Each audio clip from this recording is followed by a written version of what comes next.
मेरी बात सुनो, आप बकवास कर रहे हैं। मेरी तुम एक जनरल सुनो, मेरी बात सुनो, तुमने अरबों रुपए कैसे बनाए?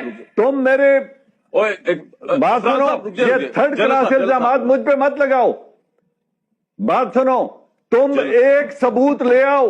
पहली बात यह है, तुमने मुझे अरबपति कहा है, एक सबूत ले आओ मेरे खिलाफ, और मैं खुदा की कसम पूरी कौम के सामने, खुद जेल के सामने हाजिर होकर कहूंगा मुझे सजा दो, अदालत के सामने खड़े हो जाऊंगा। ये थर्ड क्लास इल्जामात मत लगाओ।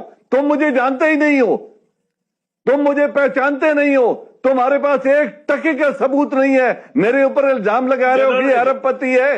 कहां से अरबपति बन गया मैं? किस से मैंने मुआवजा लिया है? किस बात का मुआवजा लिया है? मत थर्ड क्लास बातें करो, ये मैं पॉलिटिशियन नहीं हूं। जनरल एजाज अहमद साहब को वाकई अफरान साहब आप बिल्कुल नहीं जानते। He is a dead honest general और a dead honest citizen of Pakistan.